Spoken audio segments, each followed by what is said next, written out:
ସମସ୍ତଙ୍କ ପାଇଁ ଜୀବନ ସାରା କାମରେ ଆସିପାରୁଥିବା ଭିଡ଼ିଓ ସବୁ ମୁଁ ପ୍ରସ୍ତୁତ କରିବାକୁ ଚେଷ୍ଟା କରୁଛି। ଯିଏ ଏଇ ଯେଉଁ ଜିନିଷ ଗୁଡ଼ିକ ସବୁ ଶିଖି ବା ଲେଖି କାମରେ ଲଗେଇବ ତାର ଜୀବନରେ ନିହାତି ଉନ୍ନତି ହେବ।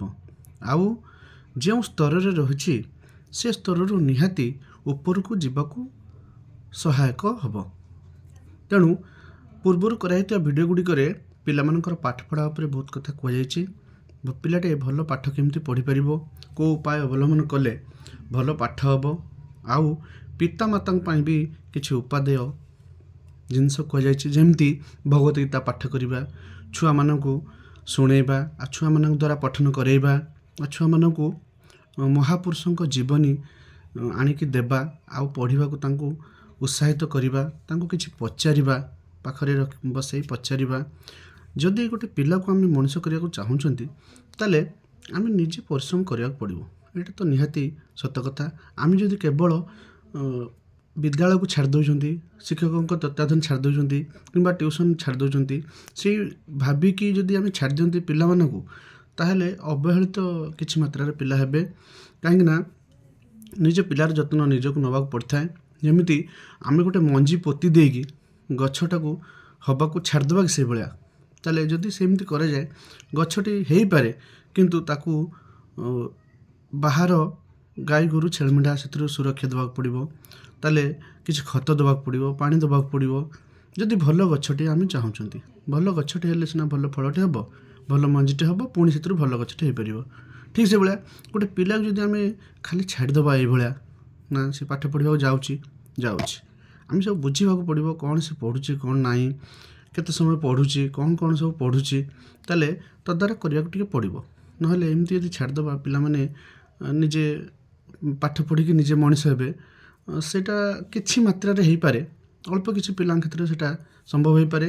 ଯିଏ ପିଲା ବୁଝି ସାରିଛି ତାର ପାଠ ଆବଶ୍ୟକ ବୋଲି ତା ପାଇଁ କିଛି ଆବଶ୍ୟକତା ପଡ଼େ ନାହିଁ। କିନ୍ତୁ ଅଧିକାଂଶ ପିଲା ଅଛନ୍ତି ଯେଉଁମାନେ ନିଜର ଆବଶ୍ୟକତା କ'ଣ, ପାଠ କାହିଁକି ପଢ଼ିବେ ସେମାନେ ଜାଣିନାହାନ୍ତି ଏଯାଏଁ।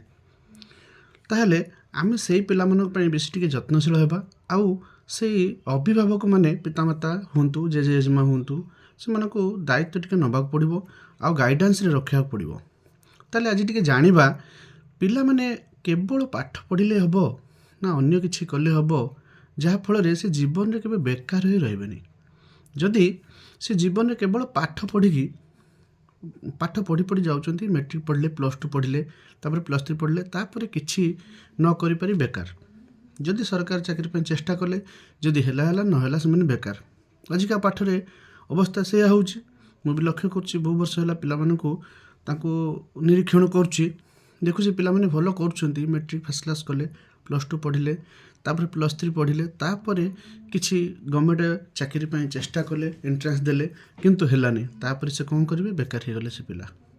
କିନ୍ତୁ ଯଦି ଆମେ ପିଲାମାନଙ୍କୁ କିଛି ଏମିତି ଶିଖେଇବା ଯାହାଫଳରେ ସେମାନେ ଯେତେ ପାଠ ପଢ଼ନ୍ତୁ ନା କାହିଁକି, କିଛି ଚାକିରି କରନ୍ତୁ କି ନ କରନ୍ତୁ, ସେମାନେ ବେକାର ହେବେନି। ଜୀବନରେ କିଛି ନା କିଛି ଗୋଟେ ବୃତ୍ତିକୁ ଭଲ ଭାବେ ସମ୍ପାଦନ କରିକି ଭଲ ଦୁଇ ପଇସା ରୋଜଗାର କରିକି ତାଙ୍କ ଗୁଜୁରାଣ ମେଣ୍ଟାଇ ପାରିବେ। ସେହିଭଳି ସବୁ ପିଲାମାନଙ୍କର ପାଠ ସମାନ ପରିମାଣର ହୁଏ ନା। କିଛି ପିଲା ମେଧାବୀ ଅଛନ୍ତି, ସେମାନେ ପାଠଟାକୁ ଖୁବ୍ ଶୀଘ୍ର ଧରି ନିଅନ୍ତି, ସେମାନଙ୍କର ପାଠରେ ଆଗ୍ରହ ଥାଏ, ସେମାନେ ଆଗକୁ ବଢ଼ି ଚାଲନ୍ତି। କିନ୍ତୁ କିଛି ପିଲା ଅଛନ୍ତି ଟିକେ ପଛୁଆ ଶ୍ରେଣୀର, ସେମାନେ ପାଠ ପ୍ରତି ଆଗ୍ରହୀ ହୁଅନ୍ତିନି, ଟିକେ ଖେଳକୁଦରେ ବେଶୀ ସମୟ ଦିଅନ୍ତି, ବୁଲାବୁଲି, ସାଙ୍ଗସାଥି ଏସବୁଥିରେ ସମୟ ଦିଅନ୍ତି। ଆମେ ପ୍ରଥମରୁ ପିଲାଟିକୁ ଟିକେ ଯେମିତିଆ ନଜର କରିକି ଦେଖିବାକୁ ପଡ଼ିବ, ଆଉ ତାକୁ ଟିକେ ସୂକ୍ଷ୍ମ ଭାବରେ ନିରୀକ୍ଷଣ କରିବାକୁ ପଡ଼ିବ। ତା'ର ରୁଚି କ'ଣ ରହୁଛି, ପିଲାଟି କ'ଣ କାହା ପ୍ରତି ବେଶୀ ଆଗ୍ରହୀ ରହୁଛି। ପାଠ ସମସ୍ତଙ୍କର ଯଦି ଭଲ ନହେଲା, ଯେଉଁ ପିଲାର ନହେଲା, ତା'ର ଆଉ କେଉଁଥିରେ ରୁଚି ରହୁଛି। ସେ ଖେଳକୁଦ ହେଇପାରେ, ନହେଲେ ସେ ହେଉଛି କିଛି ଟେକ୍ନିକାଲ କାମ ହେଉ, ଇଲେକ୍ଟ୍ରିକ୍ କାମ ହେଉ, କିମ୍ବା ଗାଡ଼ି ମରାମତି ହେଉ, କିମ୍ବା ଚିତ୍ର ସେ କରିପାରୁଛି, କିମ୍ବା ଗୀତ ଭଲ ଗାଇପାରୁଛି। ଯେଉଁ କାମରେ ତା'ର ରୁଚି ରହୁଛି ସେଇ କାମରେ ଆମେ ତାକୁ ଉତ୍ସାହିତ କରିବା ଦରକାର। ଆମେ ଯଦି ଜବରଦସ୍ତ ସେ ପିଲାକୁ, ତା'ର ପାଠ ହେଉନି, ତାକୁ କ'ଣ କରିବା, ଜବରଦସ୍ତ ତାକୁ କହିବା ପାଠ ଘୋଷ, ତାକୁ ଲାଗିକି ପାତିକି ଯେତେ ଚେଷ୍ଟା କଲେ ବି ତାର ଯେତିକି ପାଠ ହେବା କଥା ହିଁ ହେବ। ଯଦି ଆମେ ତାକୁ ସେଇ ସମୟ ଭିତରେ ଗୋଟେ କୋ କରିକୁଲାର ଆକ୍ଟିଭିଟି ଅର୍ଥାତ୍ ତାକୁ ଗୋଟେ ଚିତ୍ର ଅଙ୍କନ ଶିଖାନ୍ତେ, ଗୋଟେ ପ୍ରଶିକ୍ଷକ ବା ଟିଚର ପାଖକୁ ଶିଖିବା ପାଇଁ ପଠାନ୍ତେ, ଚିତ୍ର ଶିଖୁ, ସେ ପାଠ ପଢ଼ୁ, ଯେତିକି ପାଠ ପଢ଼ିବ ତାର ଚିତ୍ରଟି ଯଦି ଶିଖିଗଲା ସେ ଭଲ ଆର୍ଟିଷ୍ଟ ଜଣେ ହେଇକି ନାଁ କରିପାରିବ, ଆଉ ଭଲ ଇନକମ୍ ବି ସେ କରିପାରିବ। ଜଣେ ଜଣେ ଆର୍ଟିଷ୍ଟ ବହୁତ ଟଙ୍କା ଇନକମ୍ କରୁଛନ୍ତି। ଯଦି ସେ ଚାହୁଁଛି ଓଡ଼ିଶୀ ଡ୍ୟାନ୍ସଟେ କରିବ କିମ୍ବା କୌଣସି ଡ୍ୟାନ୍ସରେ, ନାଚରେ, ନୃତ୍ୟରେ ରୁଚି ଅଛି ତାକୁ ସେଇ ଅନୁସାରେ ଫେସିଲିଟି ଦିଆଯାଉ।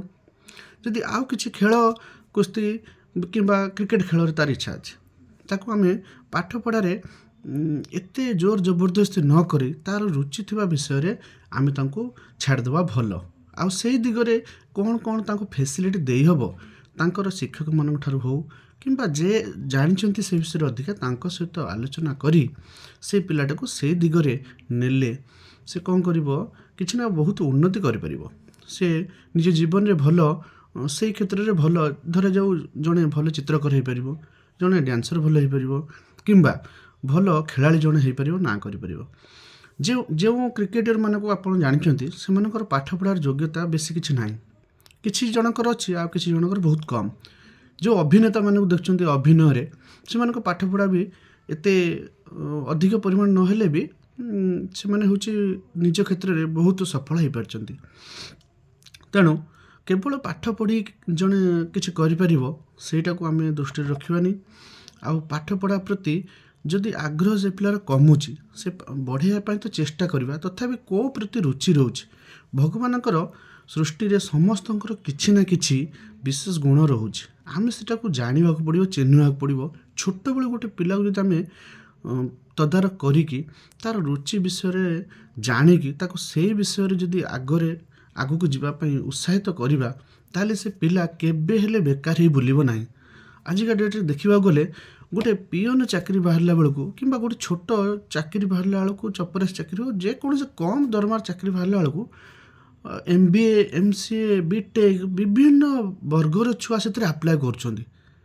ତାଙ୍କର ଯୋଗ୍ୟତା ଠାରୁ କମ୍ ଥିଲେ ବି ଚାକିରିର କିନ୍ତୁ ତଥାପି ଆପ୍ଲାଏ କରୁଛନ୍ତି। ଏଇ ରିସେଣ୍ଟଲି ମୁଁ ଦେଖୁଥିଲି ବହୁତ କମ୍ ପୋଷ୍ଟ ପାଇଁ ଲକ୍ଷ ଲକ୍ଷ ପିଲା, କାହିଁକି ଏମାନେ ଏଭଳିଆ ବ୍ୟତିବ୍ୟସ୍ତ ହୋଇକି ଗଭର୍ଣ୍ଣମେଣ୍ଟ ଚାକିରି ପାଇଁ ଆଗ୍ରହୀ ହେଉଛନ୍ତି।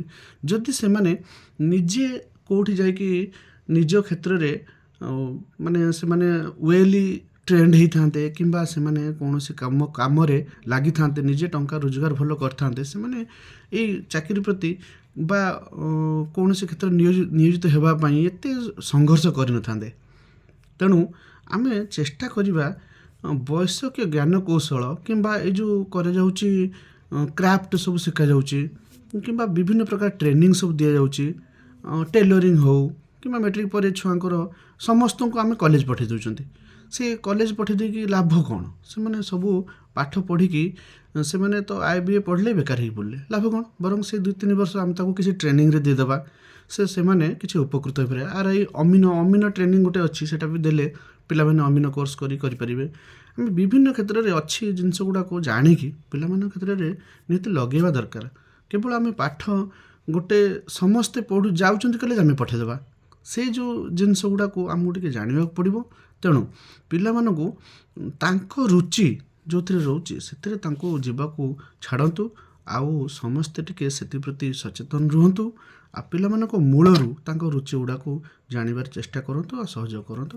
ଦେଖିବେ ପିଲାମାନେ ଭଲ କରିବେ, ନିଶ୍ଚିତ ଭଲ କରିବେ ଆଉ ଜୀବନରେ ଭଲ ସଫଳତା ପାଇପାରିବେ। ଧନ୍ୟବାଦ।